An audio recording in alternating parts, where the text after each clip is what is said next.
So today is the opening day of This Will Have Been. I have a blurb prepared about the exhibition, but I'm deciding to bypass it because we have the exhibition curator here, Helen Molesworth, and I think she will likely do a better job of it than I would. But I just wanted to welcome our guests here today. I have to say I know myself and everybody at the Walker is incredibly excited to have these three remarkable people with us. And I think when you walk through the exhibition and sort of feel the atmosphere in the rooms and look at the work and experience the show, you'll get a real sense of why I think the 80s today are still so strongly contemporary and relevant to many of the issues, political, cultural, and social, that we're dealing with in this country at the moment. And two very important and interesting contributors to the exhibition have joined us, Lorraine O'Grady and Moffett. So welcome, guys.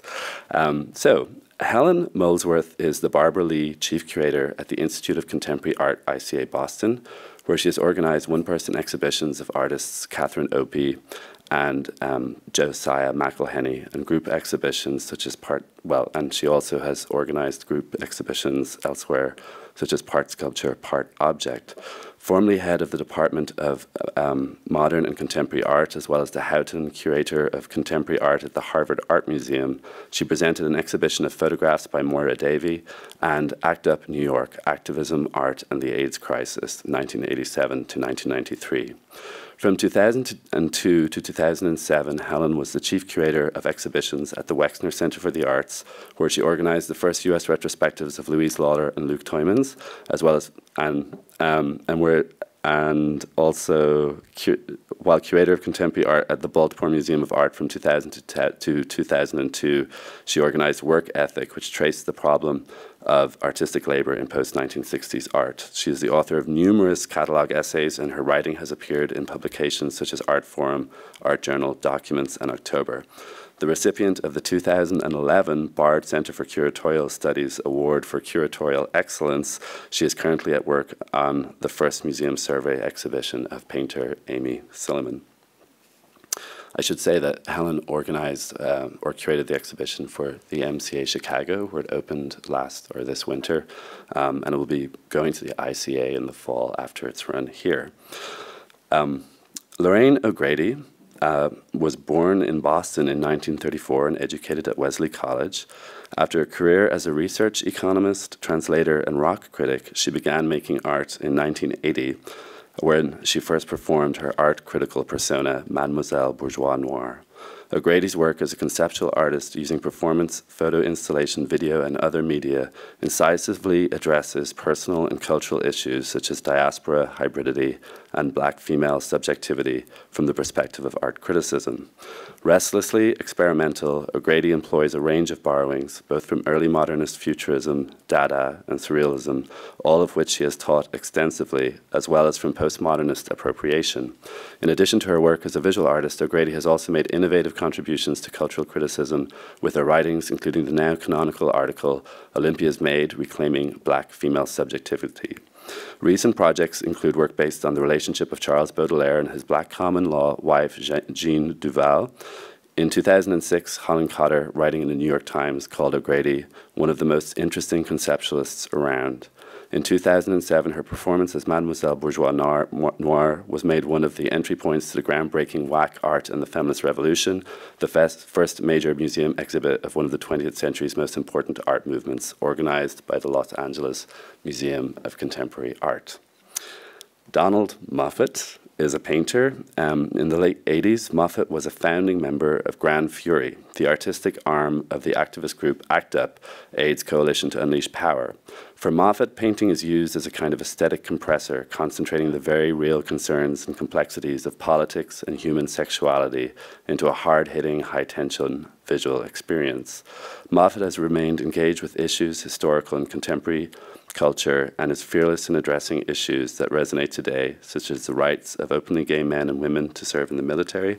Gays in the Military is a piece from 1991, and the aesthetics of gay subcultures, Fleisch from 2007. Moffett is also interested in the ecstatic and its manifestation in the secular world. Moffett incorporates sound and light in his work, sometimes as standalone projects and at other times in conjunction with his paintings, creating an ambience more reminiscent of the art and culture of the Renaissance era than of our current technological world. Moffett's work has been featured in numerous gallery and museum exhibitions, including a recent solo survey show organized by the Contemporary Art Museum Houston called The Extravagant Vein, which is currently on view through the summer at the Andy Warhol Museum. On May 20th, 2011, Gran Fury received an honorary doctorate of fine arts from the Massachusetts College of Art and Design. So everyone, I'd like to welcome our guests on stage, and thank you very much. I hope you enjoy the talk. Thank you.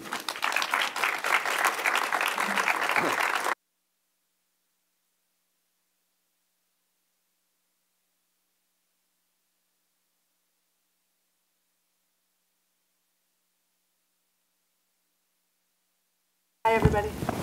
Hi.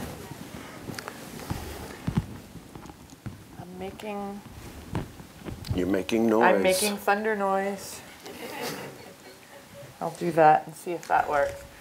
I want to thank Bart so much for having us all here today, Bart and Ashley for having us here today, and also to thank Bart and Usomi for installing the This Will Have Been Art, Love, and Politics in the 1980s here at the Walker. It's been really, it's been great to see the show again.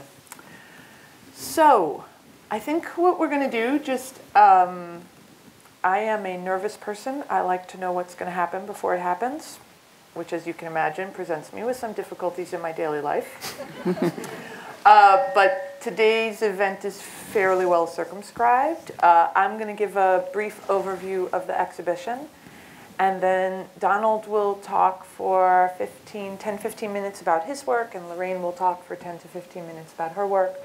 And we'll probably have a little kind of conversational moment here on the stage, and then we will turn it over to the audience for hopefully a broader conversation at large. But if anyone feels, super inclined to, raise their hand, go ahead, and we'll call on you. It's okay. It doesn't have to be completely unidirectional. So, it's very difficult to talk about a show sometimes after you've organized it, because you want to just basically say, well, that's what I meant. I meant that over there. But I'm going to try and do a little rundown. I started organizing the exhibition in 2008, which means that I started organizing the exhibition in the wake of the financial crisis that we are continuing to live through. I did so in the wake of having organized an exhibition about ACT UP, the AIDS Coalition to Unleash Power, which was, for many people of my generation, the defining sort of political movement of our generation.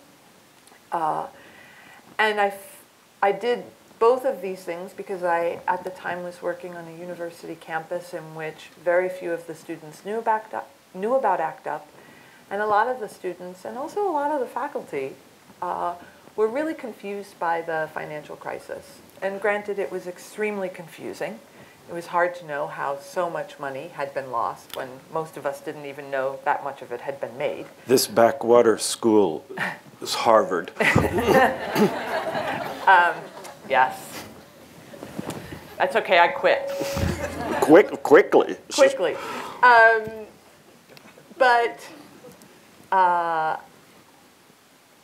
One of the things that was happening in many conversations I was having with young people and people my own age and faculty members was a kind of confusion, or like, how did we get here, about the financial crisis?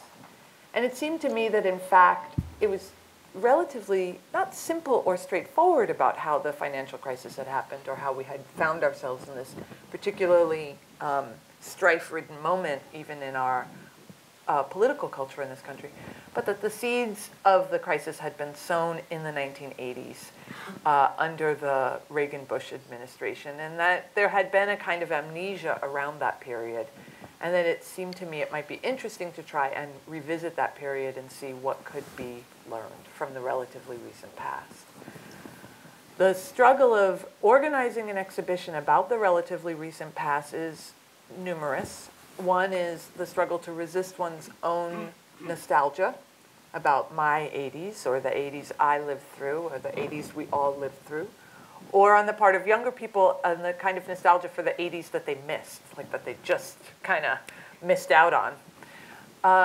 The other thing that was difficult is that, and this is deeply contradictory, is that many people who were living and working in the 1980s are still very much alive and continue to make work.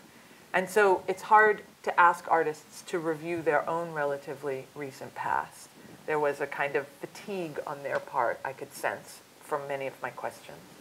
And on the other hand, quite a few people, quite a few artists didn't make it as well. So the exhibition had to have this double valence of being very respectful around the people who were still alive and very much working, and also had a memorializing function at the same time of trying to pull through certain works of art lest they be forgotten. And so that was a kind of internal contradiction in organizing the exhibition. Finally, the biggest problem I had is that there are a bunch of ways one can go about making a historical survey show. You can do it chronologically, and when I lined all the artwork up chronologically for this show, I thought, well, that just looks stupid. Like, it didn't make any sense at all.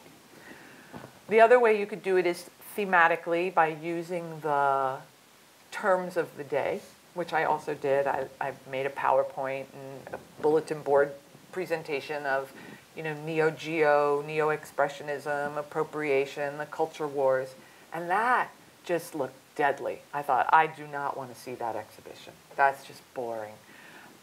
Largely because many of that kind of art critical nomenclature, that kind of naming, hasn't really carried through. We don't really use those terms, and so they had lost their spark. So what I started to do instead was group objects together in my mind's eye that I felt were working on similar problem ideas.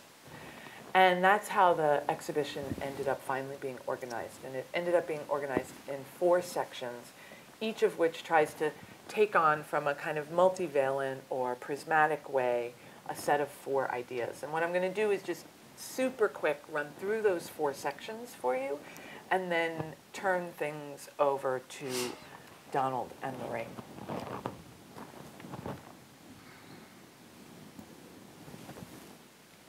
There's a monitor. Oh, there's a There's monitor. a monitor over there. Neck, too. I don't know what's more confusing. Yeah. Working on my third eye. Okay, so one of the sections of the exhibition is called The End is Near. And the 80s was a time when there was a lot of apocalyptic talk about endings. The end of painting was something that was much discussed. The end of modernism and the advent of postmodernism was perhaps the most dominant conversation around an ending. The use of this prefix post that was then and is now a very vexed prefix. And it means to signal that something is over, like postmodernism, that modernism is over, or post-feminism, post-black. We're not quite yet at post-gay, apparently. It's, I don't know. Who knows? It's still too much fun. But that post-prefix signaled a kind of ending, but also on the part of many writers and thinkers was meant to signal a beginning as well. There was a sense that the end of a certain version of history, a history of Western Europe or Western civilization as being the dominant history or the dominant narrative, that was very much coming to an end. There was also a sense that there was a kind of end of high culture to core, that the realm of mass culture had become so predominantly strong that it was hard to hold on to certain ideas about high culture. And then there was a sense of the end of art history, the end of a certain types of compositional or pictorial strategies that had been used for 500 years were beginning to feel increasingly stale and tired.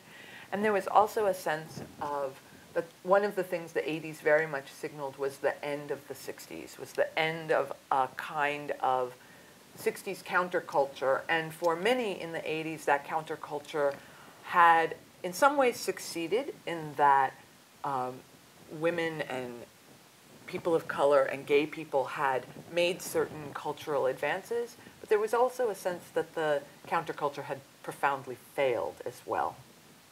So in The End is Near, one navigates several of those kinds of ideas. The second section is on democracy.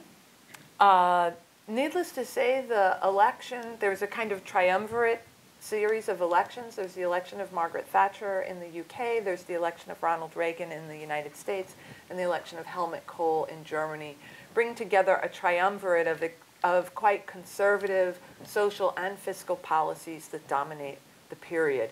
And they dominate the period in the wake of previous cultural openings that had been a result of the 1960s and 70s struggles for social justice.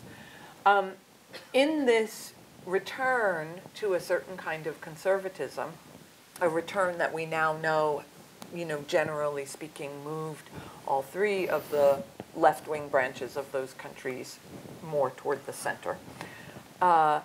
In the wake of that return to a conservative politics, both fiscal and social and cultural, many artists began to experiment with a renewed sense of art's role in the public sphere, a renewed sense of art's sort of direct line to freedom of expression, freedom of speech, and a sense that art was a space that, on the one hand, artists could colonize the space of the museum, which was a traditionally public sphere institution, or that they would move to the street and sort of forego the space of the museum and try and bring art directly, quote unquote, to the people.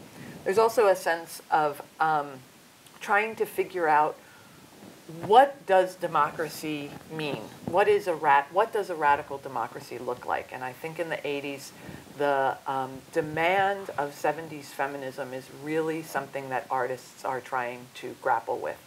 70s feminism, as we all recall, demanded a parity, equality of men and women in both the public and private realms.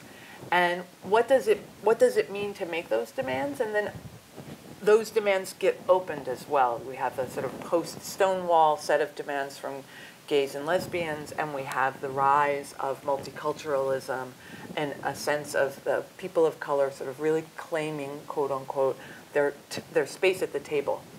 So there's that claiming your space at the table, which is a kind of we are all equal, and then there's also a rethinking of the very premise of what that table is. Who established the rules of that table, and do we want equality at that table, or do we actually feel like making a new systems, new institutions, new organizations? The decade opens with a huge anti-nuke march in Central Park, and for me closes with the protests of ACT UP against the AIDS crisis.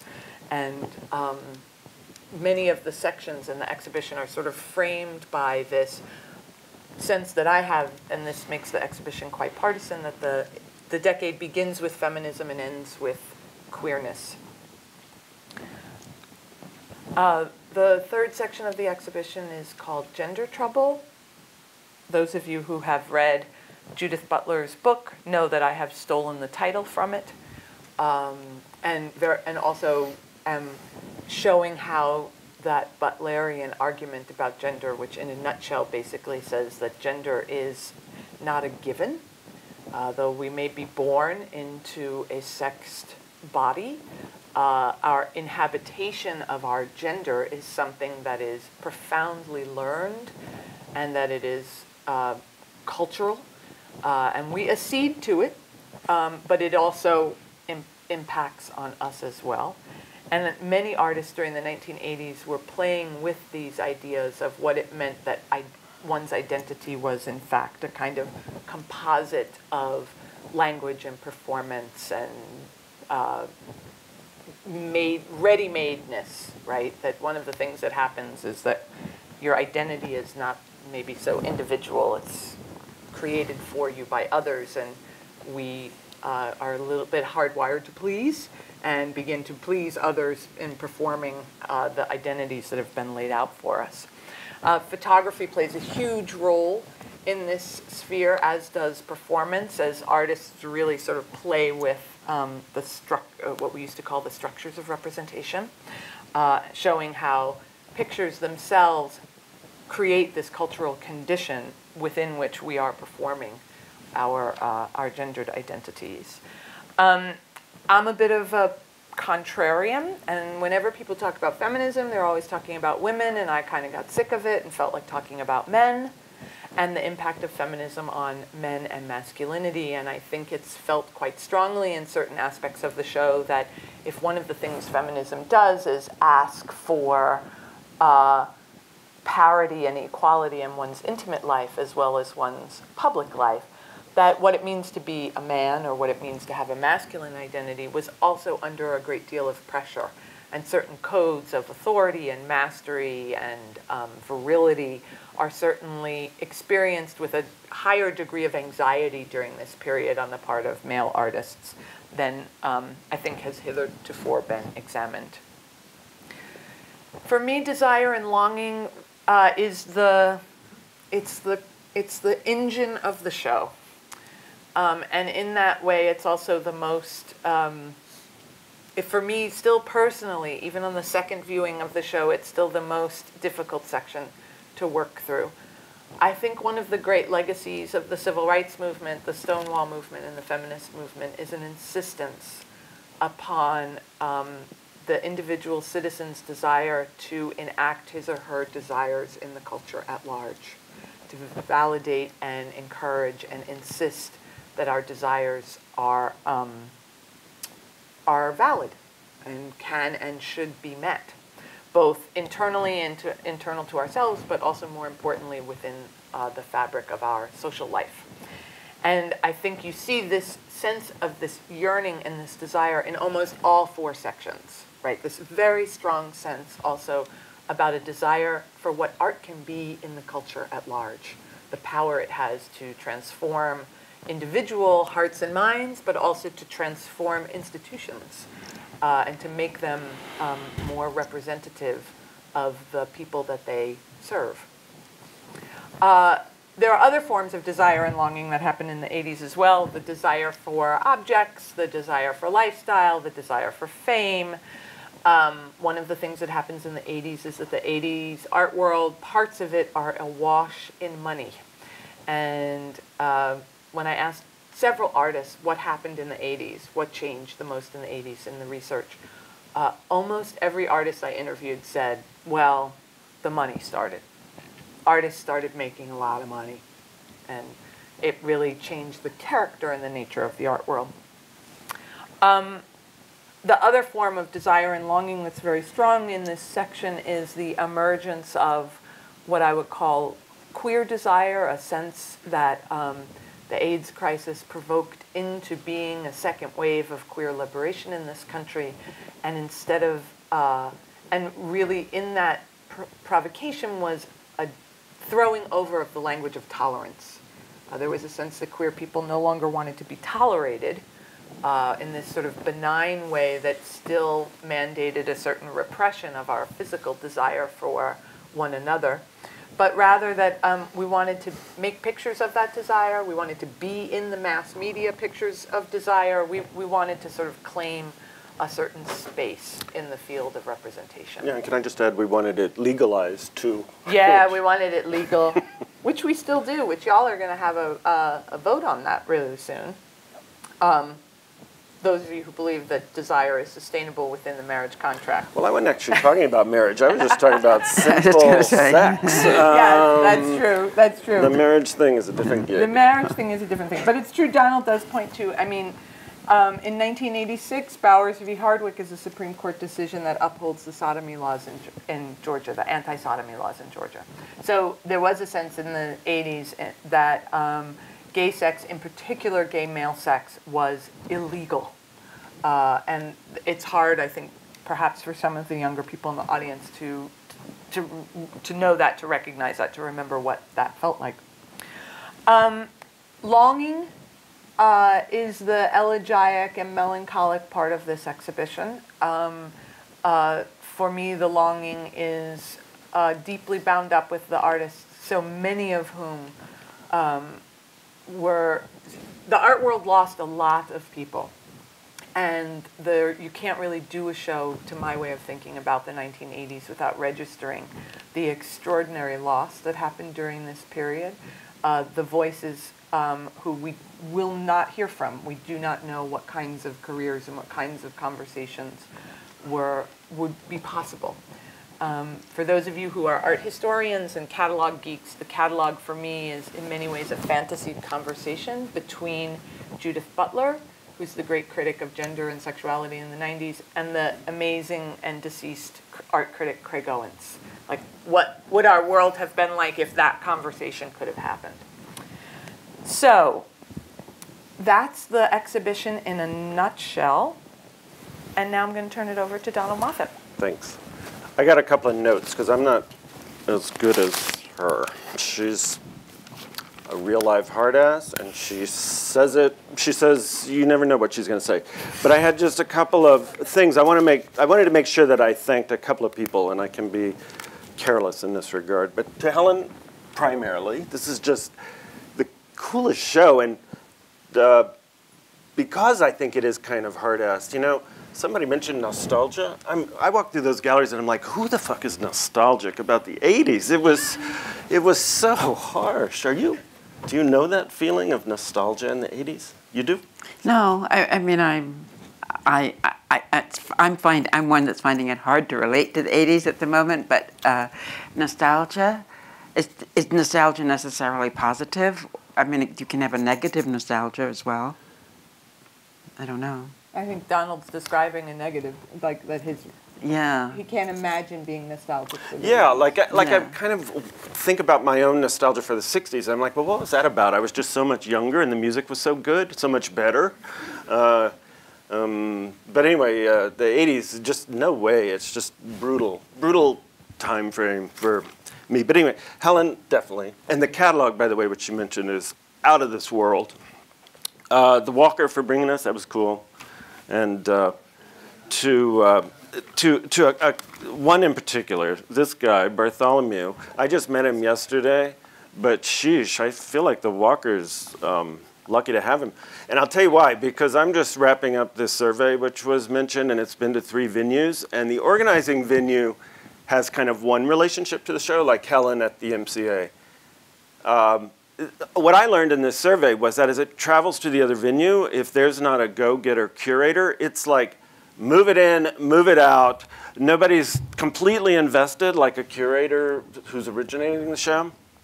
But Helen made the remarkable decision, given the control she generally exudes on the world. What are you saying? She said he could do what he wanted. I did. And he did. And he refreshed the show and complicated the show in other ways, new ways. He did. And she was shocked to see it. I was. But good, see what I mean? But Bart, good work, really good work. Then two other ones. Alexander Gray is sitting next to him, and he's the gallerist for Lorraine, and I go all the way back to his teens. I think, really, we kid about this. But anyway, he's this remarkable dealer that you just don't know anymore. There's very few, and he kind of comes from a moral standpoint, so he's rare, and he's here, and that's a good thing. I wanted to just give you a little bit of my take on this show that is kind of a little, well, here's what I thought. Given I did know Helen before, and I knew that she was a hard ass, and so when I started hearing about this show, I thought it was going to be the rewrite, really, with casualties strewn. You look really scared, like what I might say here, but it didn't turn out that way. She's never scared, but she has given me a look. Like I am really curious about what's happening. That's what I thought it was going to be. And certainly from a social standpoint, point. I think this is the rewrite in the end and that I dreamed of. However, it just is different.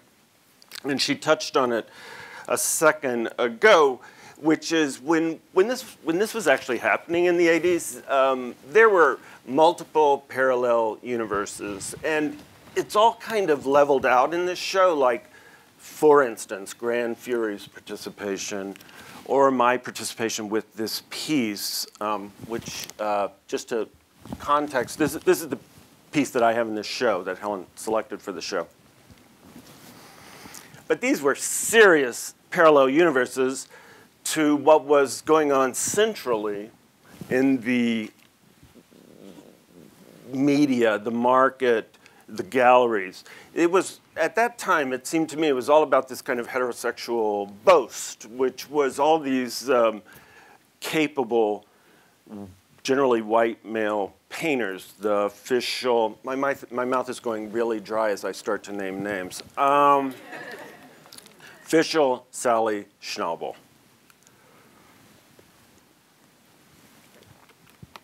You'll notice that they're all in this show.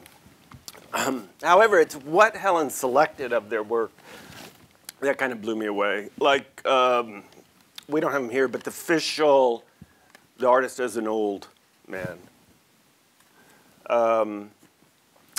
Like, I was just kind of re-looking at the David Sally autopsy painting. It's fantastic, really. I'm assuming that's why you included it, because this is a really good painting. It's a really good painting, and then lastly, Schnabel's portrait of Warhol, kind of hurt and damaged. So she did a better job than I certainly could have ever imagined of this thing, because she didn't cut and burn. She didn't kind of what's the real thing? I'm kind of botching that phrase. Slash and burn. Slash and burn. She kind of was too smart to do that. So anyway, that's what I like about the show, is that it was a surprise to me because where I started with this is these parallel universes.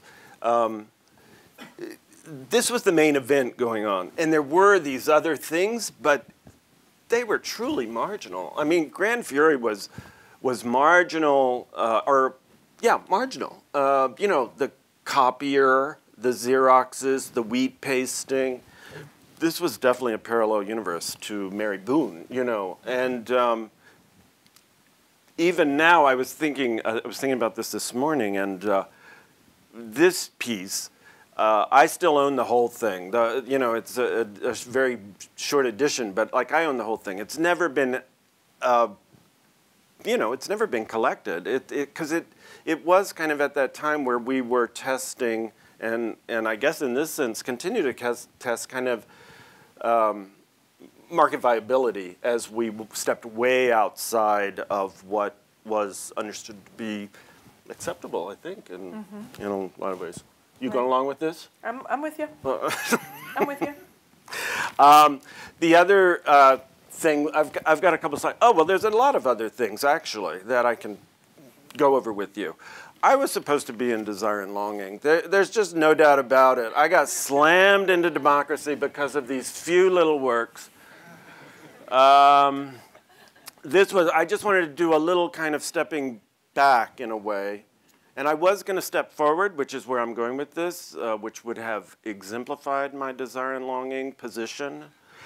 But Helen just ripped those slides out of the presentation a few minutes ago.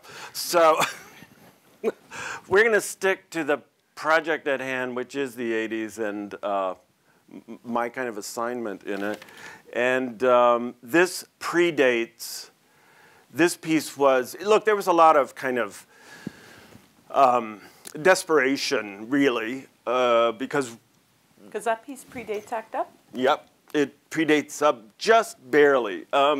So, you know, there was... Were you wheat pasting it before ACT UP? Yeah, here. You know, there was this impulse to do something, and you didn't know what to do. And so I was working as a designer, and I had access to a studio, and So that's what I could do. Right. So this piece was made for the street, and my good friend and I, we pasted it all over New York. And I was not the only one. There was work going on in the street. And about that time, ACT UP, kind of in a flash moment, came together. This piece was given to ACT UP as just one of the kind of incredible graphics that were being developed at that time. Because it was carried in placards as well during ACT UP protests, I remember, as well as being pasted around. Yeah, and that's what I mean by giving it. Right. The story on this piece, which is not that interesting, but it's just that there was no money at that. That's what I'm talking about, parallel universe. Like some people could talk about money in the 80s, but there was no money in this frame, you know. Really, the pork piece wasn't a big seller? The pork piece was not a big seller. And so this was, you know, you just bought and paid for yourself. So anyway, it was like the cheapest printer and that I could find. And so, but I was kind of retentive about, I wanted a certain way. It had to be a certain quality, and I still no quality in printing. Anyway, you know, I just fought with the printer. He just kept printing. And I soon got the idea that if I kept complaining, he'd just keep printing. So I've still got thousands of each of these photographs, of these posters that we're now, we like burned through hundreds of them for the survey because we wallpapered a couple of walls and stuff. And what was it that Bork had said that provoked your pork poster? I don't think it was, I don't think I could even recall a specific thing, but this was in fact the beginning of this fundamentalist, constitutionalist attitude that was, you know, if you remember, his name was not Pork, it was Bork, Robert Bork, and he was nominated. Every time I say a name that could hurt me, I go dry, I go cottonmouth. He was nominated to the Supreme Court. He held these radical notions of fundamentalism towards the Constitution, like, you know, just like Scalia. Just like Scalia. I was going to go way further out, but you're right, and there's a couple of others too. But he was kind of the first, where it really kind of burst into the public sphere that there was this right-leaning, not right-leaning, far-right thing going on, and it was so strong that here it was, you know, at the Supreme Court, and his nomination was voted down, and I'm sure it's because of that poster, but it was just the start, you know, and it's still going on very much today, and I think this is, I think the reason why I brought this over was because there is this talk about, like, okay, how do the 80s relate to today? And I won't do that. I won't do that. I think we can probably do that as a group. Maybe. So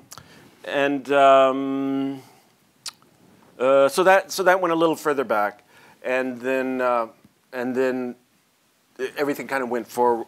I mean, from there, ACT UP, then Gran Fury, which I was very active in. Gran Fury has a beautiful piece in the show, and also it's going to be on the buses here in Minneapolis and in Chicago, I think you said, which is where it was originally made for. And anyway, it's still good 25 years later, so I think that's a pretty good thing. Okay, so you grab that. You ready to go?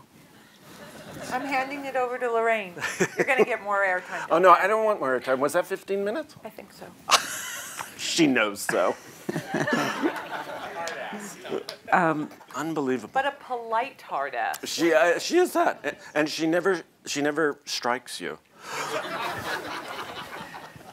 Lorraine O'Grady. Well, actually, I'm in opposite mode from Donald. I don't have notes. I sort of trust myself to talk it through, I don't know, extemporaneously. But because I don't have notes, I'll probably be briefer because I don't know quite know where this is going. But This is the second time I've actually spoken about the show, and I'm in a totally different place than I was the first time. Because the most interesting thing for me about the show is being in it and what it means to have work that was done in an alternate universe in the early 80s now become part of what I guess is called the mainstream. Because it's being recognized now. I actually entered the art world as a 40-year-old, you know, with the experience of the world. Get that off of there. It's what did I do, huh? Forward, go forward to you. What? Okay, that's my name. That's the first thing I'm going to talk about. Okay. I had a lot of different careers before, as Bart was kind to mention in his introduction. And in all of the careers that I had, whether it was as a student or as a research economist for the government or a translator with my own company or a rock critic even, I was always used to being taken very seriously. Nobody ever questioned my intelligence or the originality of my thought, nothing like that. It really wasn't until I sort of like decided to fulfill my dream and become an artist that I began to encounter a kind of resistance to who I was and what I had to say that I had not at any time previously in my life.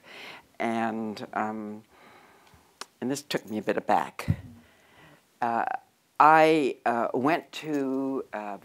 volunteered to help a black avant-garde art gallery set up a new space. The gallery was called Just Above Midtown, and it was a gallery that where just about almost all of the major figures that you've heard of who were black and currently contributing to the art world had their start in New York. David Hammonds, Fred Wilson, Sengen Ngudi, myself, Daoud Bey, a large perspective, a large swath of the current black art world began at this gallery. I hadn't really realized when I went as a sort of bourgeois lady volunteer, you know, to sort of be around these people, that in fact I was entering a world that was totally segregated. I hadn't realized that quite. And I sort of sensed it, but it wasn't until I got there that I realized that that everything that was going on in this gallery was being not just bracketed within the art world, it was being put off to the side of the art world. This was a period when all of the art institutions were really pretty radically segregated. It was 1980, and this was still the fact. And so when I reacted to this fact with this persona that I created called Mademoiselle Bourgeois, I was actually having to deal with a social and cultural reality. And I've begun to think about this as a time lag. I think that in general, there is a time lag between theory and practice, which is at least a decade. So although the theory, much of which Helen enunciates in the show, and which is brilliantly expounded in the catalog, although a lot of this theory was actually in place by 1980, it hadn't really filtered through down into the reality of the structure of the art world. So, I mean, obviously there was a theory aplenty about equality, but here we had an art world which was still radically unequal. If you think of the decade as beginning in like '78, as Helen indicates, we have to remember that the Guerrilla Girls were not founded until 1985. By 85, which is the middle of this decade, the situation of women artists was so untenable that the Guerrilla Girls had to do something. Okay, so we're talking about a time lag here. I mean, Judith Butler, Craig Owens, they may have been speaking a good game in 1978, but the Guerrilla Girls had to come out and start postering in 85. This is even more radically true of non-white, the non-white art worlds.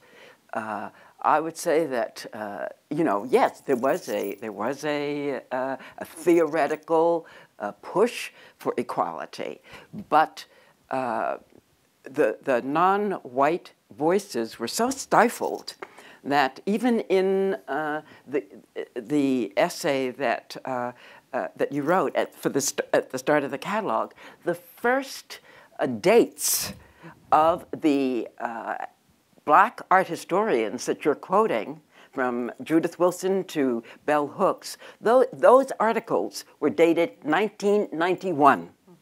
Okay, so you have the Guerrilla Girls being heard from in 1985, and the structural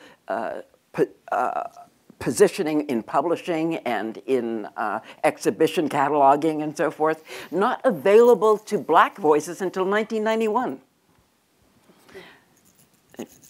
So I would say that you know, I may myself have been personally very aware of the theory, but what I had to deal with was the practice, the reality.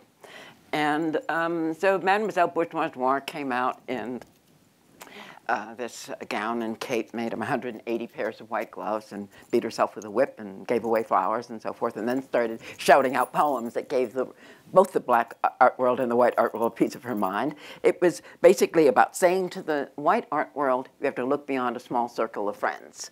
And it was about saying to the black art world, it's time to get a little bit more demanding here. Take more risks and come out. It didn't happen. I did this performance in 1980 when I invaded an opening at just above Midtown itself when I made my first statement. Black art must take more risks.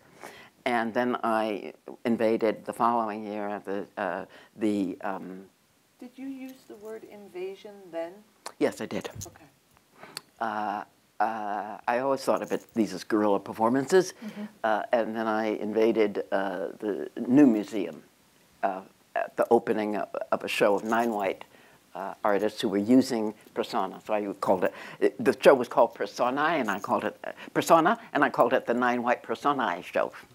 Okay, but anyway, so that was the catalyst for Mademoiselle Bourgeois Noire's actions, but what she was calling for actually did not come into existence until the end of the 80s, the end of the chronological 80s. 1988, I believe, there was a retrospective that got Adrian Piper that got quite a bit of attention at the Alternative Museum, you know, not at MoMA, but at the Alternative Museum, run by a fellow Puerto Rican curator called Gina Rodriguez.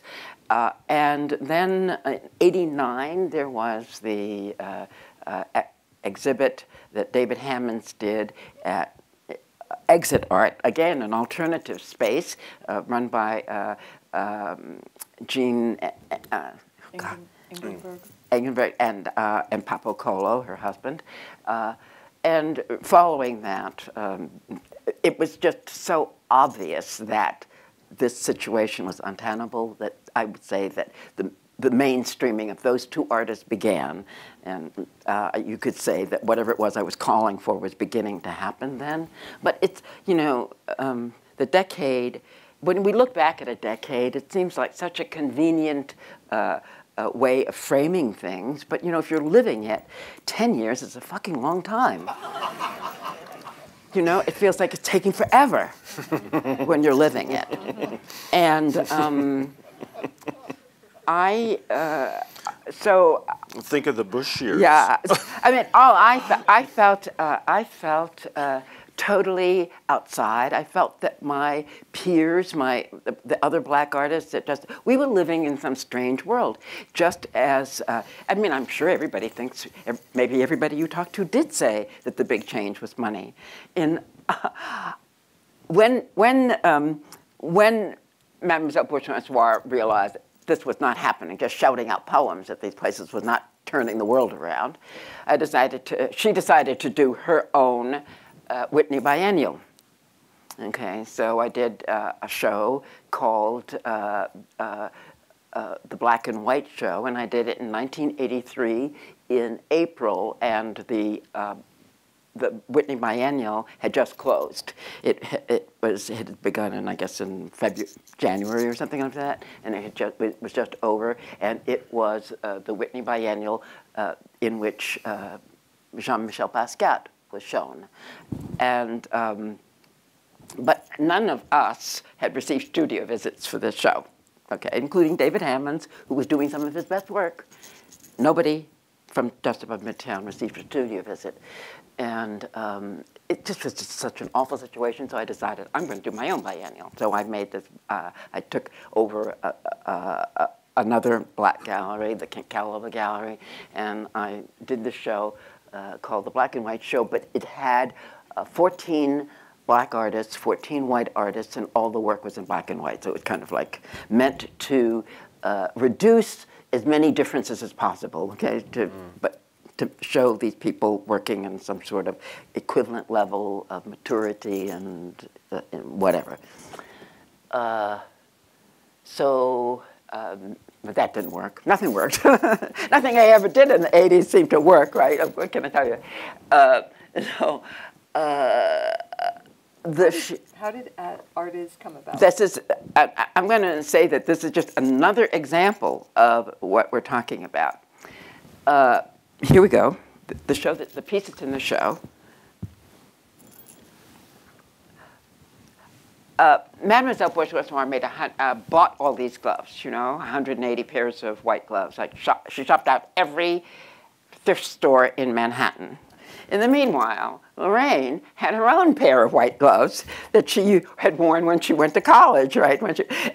So, I mean, I was a very proper Wellesley girl when I went there, right?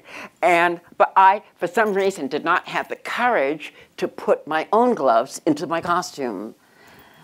I didn't have the courage to admit that I myself had participated in this bourgeois internalized repression. Okay, and it wasn't really, it took me a couple of years.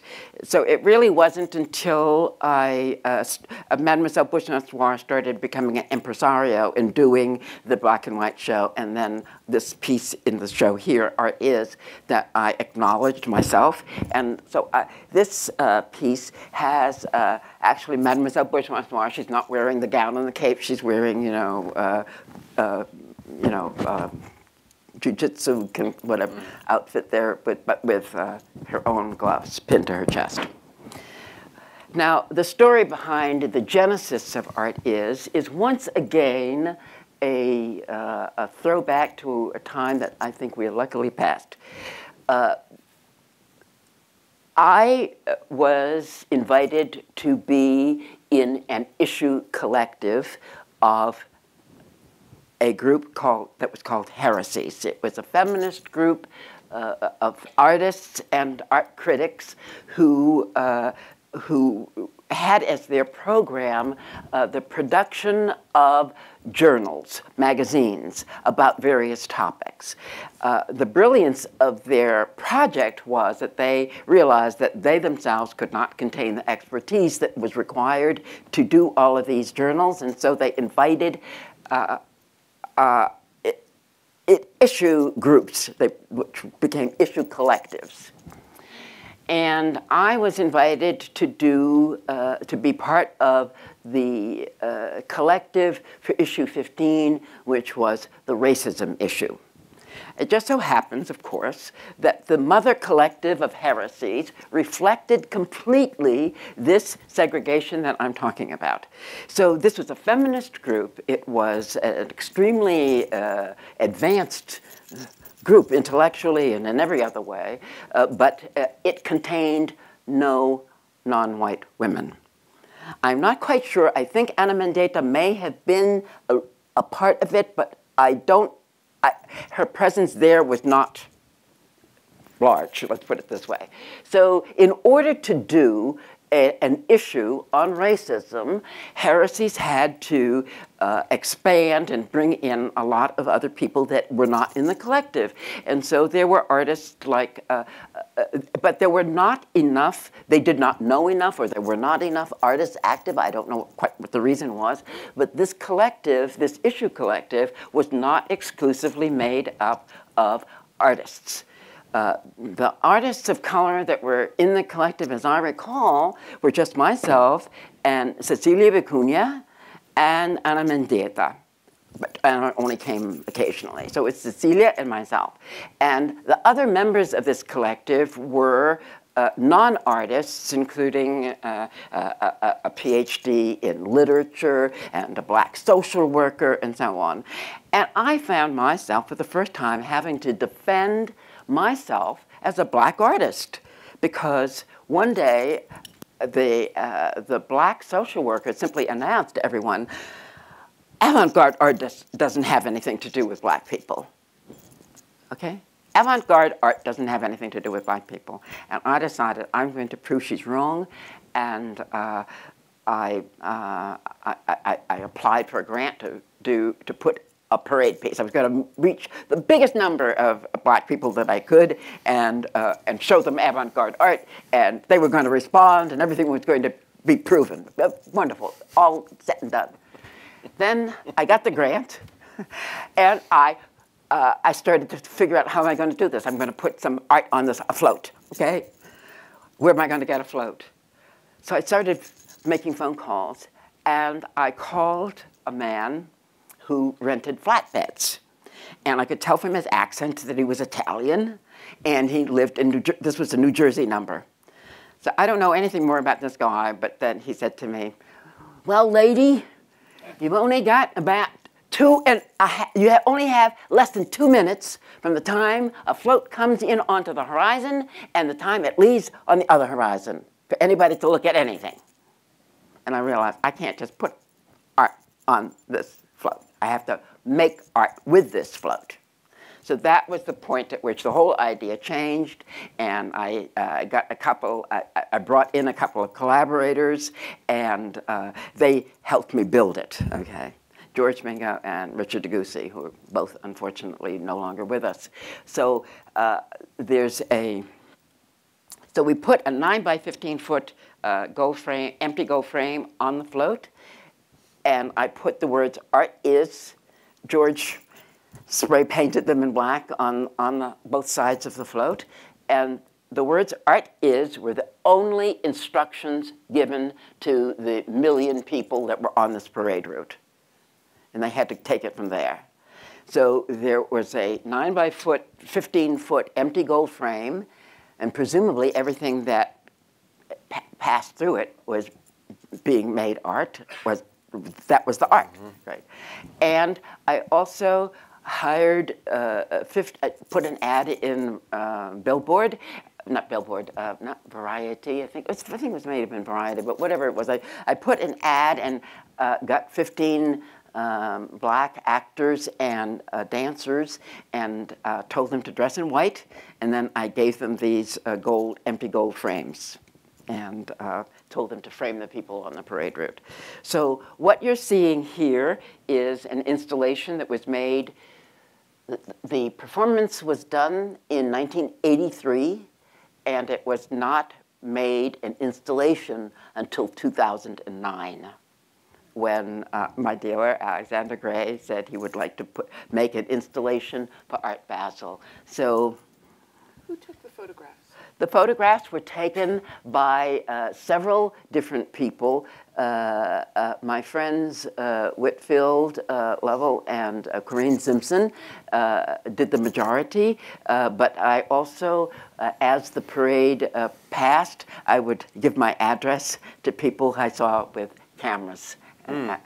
and the telephone number, and I would say, call me when you're done. And then the people who called and said they had slides, I said, send them to me and I'll develop them.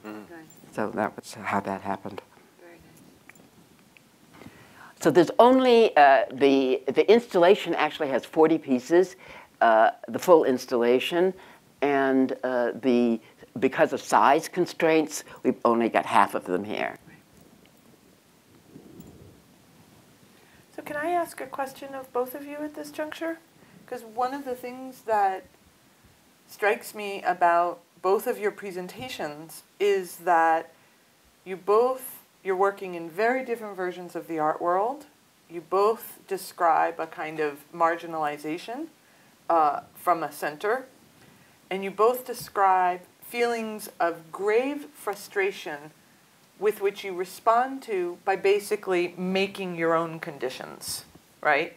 You start postering, you start like basically issuing demands. Mademoiselle Bourgeois Noir is invented, right? And then you have all of this sort of talk of an invasion and creating your own float. I mean, there's a sense, there's a DIY, not so much an aesthetic, but a DIY impulse around institution making.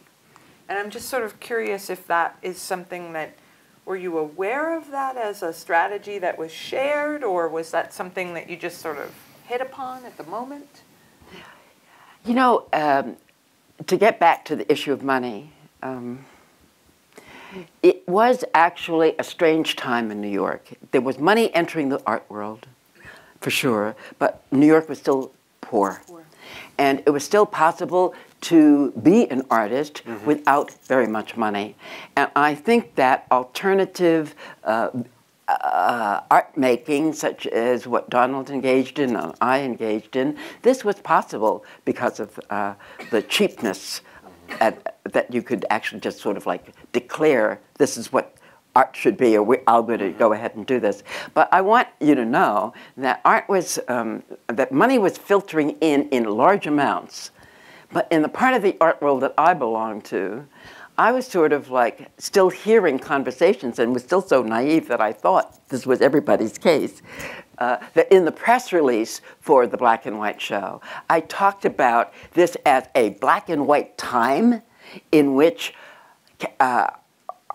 cadmium red cost $16 a quart. This was a huge, the cost of paint was still a huge issue for the artists that I was part, the art groups that I was part of. This was not that, this was not the Robert Longos and the Cindy Shermans making a lot of money at all. Right. So, yeah. How about you, Donald, in terms of what we now call DIY? I don't know what we called it then. Not that. Not that. Look, I mean, I think our practices were somewhat different. Our interests were somewhat different. It wasn't that I was doing this postering to get inside anything, you know, a racist or sexist or any other kind of description of the art world at that time. When I was talking parallel, it wasn't so much about needing the market, really. This was a developing language of almost sidestepping the art world. I mean, right. But even in my own mind, there were parallel practices. I had a studio. I was there. I wanted in. But this work that we're actually talking about was not thought of as a method to get there. It was it was just one of these things. It's like when artists joined various resistance movements or wars or whatever. There was work to be done, and you took what you had to get there. And so yes, it was DIY, and it was without funding. But I think to be completely honest about what happened to Gran Fury is Gran Fury started out with one copier and problem buying paper. But then there was money, and that money kind of started coming for projects. It wasn't about, and none of us ever made any money in there. There was no money taken out, but it did allow us to get more sophisticated in our production. That's all. Yeah. Right. I feel sort of open to opening it up to the audience at this juncture, and I'm wondering if anyone has a question or a comment, is feeling brave enough to take up a microphone from one of the ushers. Yeah, there's someone down here. I'm just going to kind of do a little radio traffic control.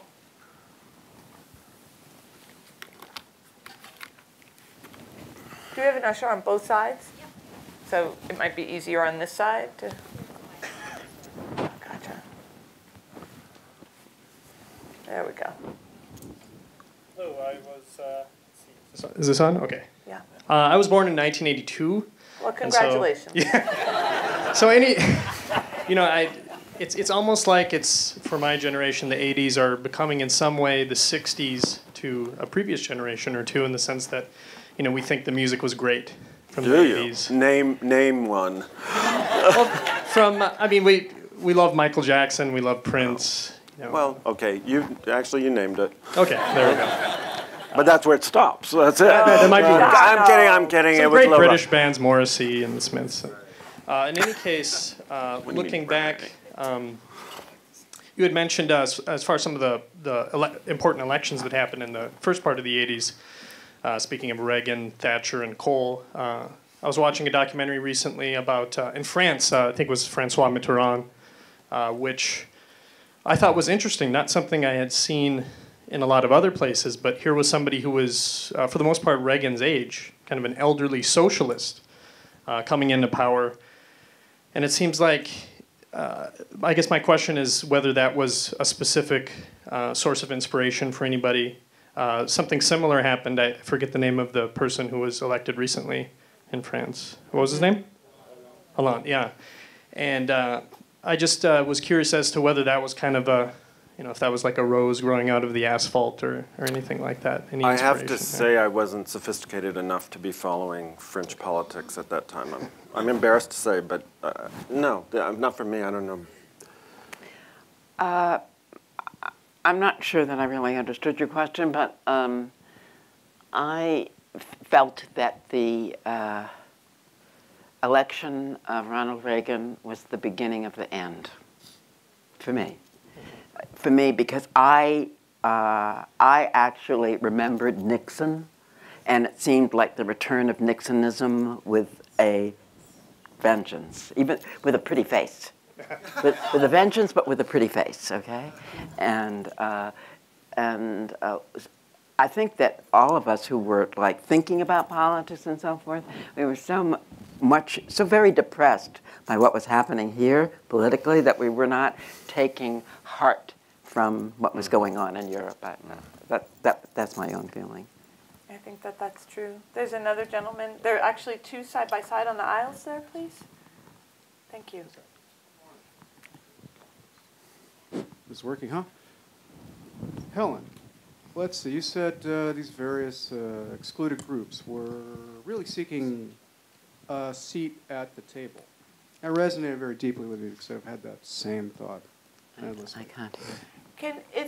I wonder, could his mic be turned up just a little bit? It's hard for us to hear him Can I on do the that? stage, please. Thank you. Let's give Is it that better? Yes, that is. I'll just talk into it. Okay. Do you want me to repeat that? Please. Helen, what you said, where the various excluded groups were coming into the fore, wanted a seat at the table, which I have thought, that this thought occurred to me. And then I'm thinking, whoa, what is this table? And then, let's redefine that table. What's the table of power? The table of the boardrooms where all the white guys in suits sit and whoever else happens to get in there. Or the back room, whatnot. Just a seat at the table, and what happens, I think, is that table is defined, and we can go on and just riff that forever, but essentially it's power. Right. And the exercise of power. Right. The gaining of it and the use of it. And so power is essentially got a certain character, which I think we're all somewhat familiar with.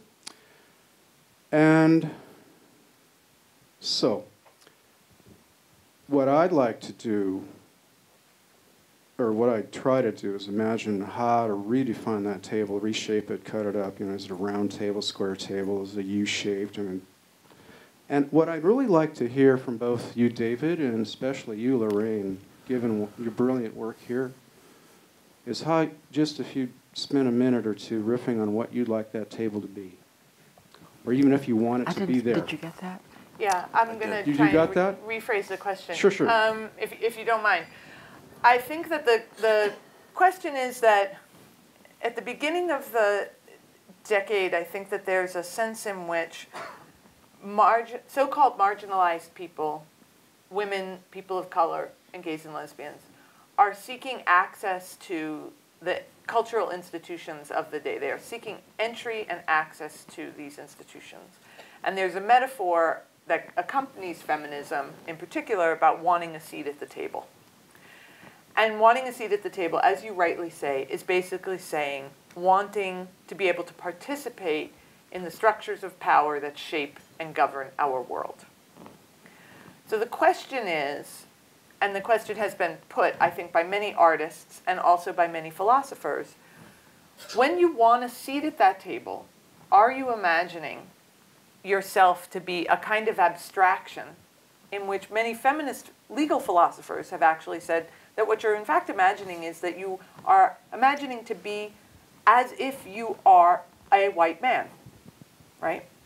And so for many feminists, and I think for also many theoreticians, queer theoreticians and theoreticians of color, the question has become not, do I want a seat at the table, right? But what is, in fact, our relationship to power? It's not about like just getting the power and then pretending. It's almost like Lorraine's funny thing, like I'm going to have a parade and everyone's going to be art and we're going to see it and like boom, ta-da, done. Ta-da, utopia. Like that's not how it works, as no matter our best intentions. But what is our relationship to power? And I think by the end of the decade, the impact of artists and theorists of color and gay and lesbian and queer theorists on feminism is not that we want to be equal, but we want a new relationship to power. And what is that relation? And that, of course, still remains the profoundly unanswered question, right? And we know this. I mean, we feel this not only, I'm sure, in our daily workplaces, but also in the government at large. So if you guys want to feel... Well, I could add just a touch, and it's lifting a common phrase, but it's a phrase that Helen used last night. And you know, when you think of the table, you just think basically of a more just world. You know, that's the shape. And I don't know if that's a star or what, but I think that's where it was, you know, where it's heading, and it continues to roll out. Like, you know, it rolls out. You know, I mean, we're kind of old news, frankly, in a lot of ways. You know, it's a big world, and it has certainly rolled out to other equalities, really, that are being, you know, contested and also articulated. One metaphor with another one, okay? Does that work? You know, I want to introduce a word that I don't know if it's been used. Maybe I'm giving myself more credit for originality than I should. I just thought of it 2 minutes ago, but maybe I'm really recalling it. Post-utopianism. This is really an era, I think, of post-utopianism. One of the, I mean, I think that to put wanting a seat at the table into a slightly different perspective, there always was an adage that institutions could be changed from within more effectively than from without. So wanting in was not abdicating a desire for change. It was a matter of being in a better position to create or enact change or foster change. I think that what's happened is that change, true change, has become so impossible to imagine. Power has now advanced and solidified to the point where actual change is almost impossible to imagine. And so the question is, if we can't, if we don't feel that, I don't know about anybody else, but I don't feel that it's really that possible to unseat power.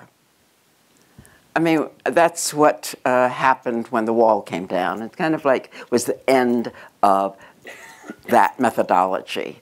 We can't protest power and embarrass it.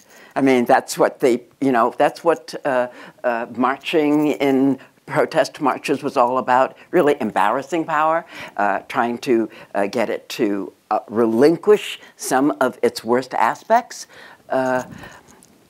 And if you join it, how can you avoid being co-opted? That's the other part of the problem. How can you actually persist in your desire to change it? There's another question. Oh, hi. Just my end comment on all that stuff is I was thinking of this a totally different way, which is that, it was actually you could almost say a positive friction in that a whole parallel universe you keep speaking of actually flowered and became so fantastic. You're talking about the music. Well, the music of hip-hop came up through the 80s. It had to come up because it was just music of the street. It was just, there was no gift or no fighting the power from above. It was just created in the spot. The same with the street art. People just with a spray can on a wall. That was there's your museum right there. They weren't going beyond that to try to do anything.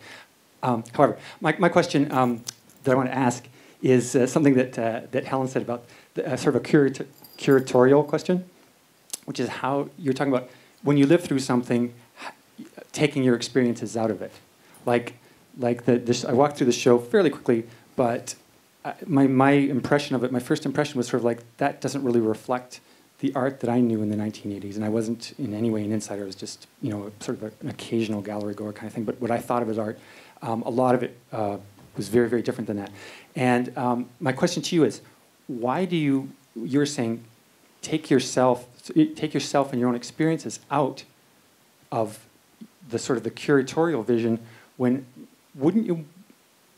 And so here's my question. Wouldn't you want to go the other way and bring not only all of your experiences, but then widen the circle to everybody else's and to be open to that? In other words, grow into something bigger rather than to try to negate who you are and what you experienced when you have your own reality and your own truth.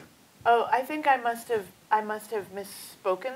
I don't ever mean to say that I have taken myself and my own personal experiences out of the show. In fact, I was profoundly anxious about the show for months before it opened, in part because it felt way too personal, way too autobiographical, in many ways, very exposing. I was quite, which makes no sense, but I was quite nervous about how feminist it was. I was really nervous about how queer it was. I was really nervous about how New York-centered it was, and I am, a queer feminist from New York, and everybody knows that. Like, that's not a, it's not a trade secret. But I was irrationally anxious about the level of self-exposure that I felt that the show engages in that regard. What I think I meant to say more precisely is that it is important to me to try and, the 80s is hardly my idea, and it's not only my experience. So the trick in making the exhibition is how to tell the story that I feel is not being told, the story that is important to me, the story that I still feel has enormous cultural and political value. How to hold on to, as Lorraine is saying, some kind of antagonistic relationship to power in the face of a culture that is no longer antagonistic to power, but that is in fact quite ameliorative around power.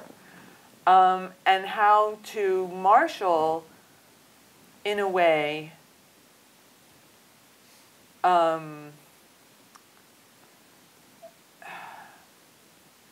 don't know how to say this. It's very personal, actually. I have accrued, within my field, whatever, 5,000 people, I've accrued a lot of power.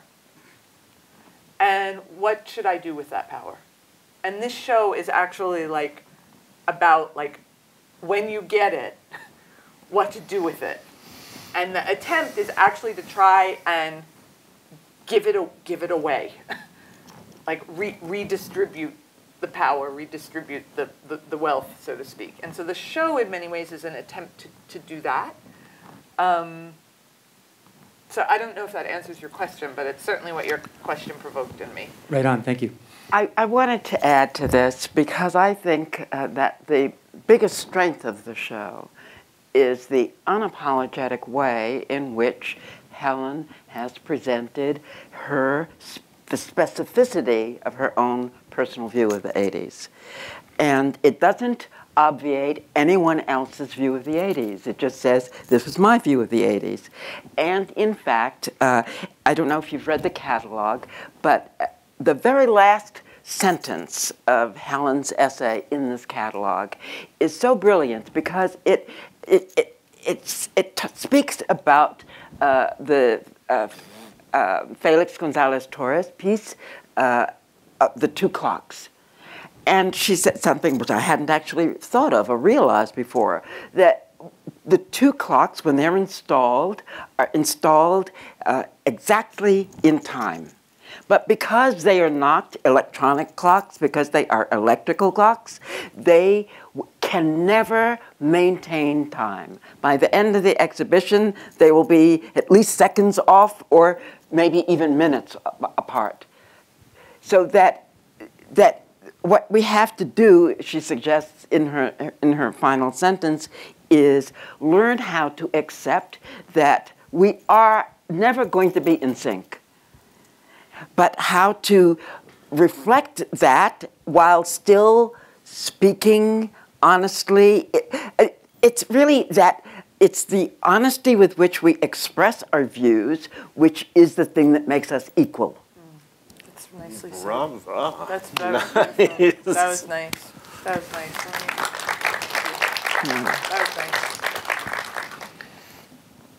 We have time for just maybe 2 more questions. Hi, I just had a quick question for Ms. Grady. You mentioned that this is a sort of a post-utopian time and said that since power is becoming so pervasive, it's almost hard to resist it or change things. I'm wondering if you could elaborate on how, throughout your life and the decades that you lived through, if art has become more or less political, especially within the context of racial politics.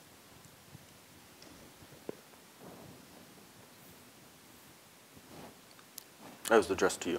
It was to me. Yeah. Oh, yeah. no. Sorry. Yeah. I thought everybody was like going this way, so I was kind of waiting for her to kind of like do her thing, and then I would figure it out. What was it again? What was it again? The question was, in a nutshell, if you don't mind my paraphrasing it. I'm sorry if I seem rude, but I kind of like flaked off. No, it's okay. Given your sense that we live in a post-utopian moment, what do you see art's political status today? Does it still have the kind of political energy that you clearly thought it had in the decades leading up to this moment? You know, I mean, what is it? This is when I was a rock critic. This man who was at Atlantic Records, I asked him. He said, "The chemistry of a hit is something that man knoweth not." In other words, if we knew what a hit was, everybody would have a hit. So you're asking the question that, I mean, how can anyone answer that question? I mean, it's the quandary. Is there any space in this increasingly powerful market? I mean, I think everybody was really hoping that the bubble would burst, but it hasn't. And there's no end in sight. So in the face of this, how can we keep arguing for political art as a viable method of making art, or you know, as a, I mean, or even art as a desirable locus for making politics, right? How can we keep arguing that? And I speak of that as somebody who's taught in an MFA program and watched people who had really very political desires having to train themselves to become market artists. I was talking to a good friend of mine, Bob Buck, formerly Bob Beck, not too long ago, and he was describing this thing, which I don't know much about. Maybe it's in the critical world a little bit, but in the curatorial world. But he was talking about the critical double, that how historically there has usually, in kind of muscular moments, had critical double. You know, the prime example would be Greenberg with his gang. But then I could easily transpose that to this era that we're talking about, and that would be Douglas Crimp, I think, who played critical double to the work that was going on in ACT UP and on the street, et cetera. But the point of the conversation the other day was that there is none now, and if there is, it's the market, which this was a conversation kind of flowing out of the power and the fatigue of the art fair world that we live in. And I was kind of captivated by that idea, and clearly it was about the market. You know, it's about the market kind of driving all of us in a lot of ways. I mean, We have time for one more question. Hi there. Yeah, I was 20 in 1980, so that was kind of my decade of coming of age. And I was active actually later in the decade and it went ACT UP. But early on, the divest from South Africa movement, U.S. out of El Salvador, the nuclear proliferation movement, which, by the way, Mitterrand went right along with Reagan and Thatcher and all that. So I remember that well because I was protesting in Greenham Common back in those years. But I just wondered to what affinity do you, the three of you have with those movements, and do you feel that was infusing? A term we used in those days a lot was imperialism, and we talked a lot about capitalist monopoly. Was that, I mean, I sense that's implicit within everything you're talking about, but any thoughts on that? Yeah, I mean, I struggled with those particular formations. You know, I went to college in the mid-'80s, so anti-apartheid movements and no-nuke and anti-nuke movements were, in fact, where I began my, you know, political life in some way. My experience of both the anti-apartheid movement and the anti-nuke movement is that they did not, in fact, produce a strong visual culture. They didn't have a strong visual analog in the art world. Now, the sort of U.S. out of South America movement actually there was a kind of go-between between artists in the States and South American artists, and there's a kind of traffic up and down the continent, and there is news from afar. And the show in some ways tries to deal with some of the ramifications of our government and the CIA's support of dictatorships in South America by featuring artists like Doris Salcedo and Childo Moreles and Eugenio Dipborn, who are all artists working under extremely despotic dictatorships in which their ability to make art is actually compromised and a source of enormous personal bravery, and trying to sort of register that imperialist crisis through those artists. And that work is very subtle in the show, and it has a very different mode of address than, of course, artists working in the States and in Western Europe who, despite the conservatism of our government, still had access to a certain kind of freedom of expression. So that's the one place where it's sort of where that kind of political activity on the part of the left and the student movement in the 80s is registered.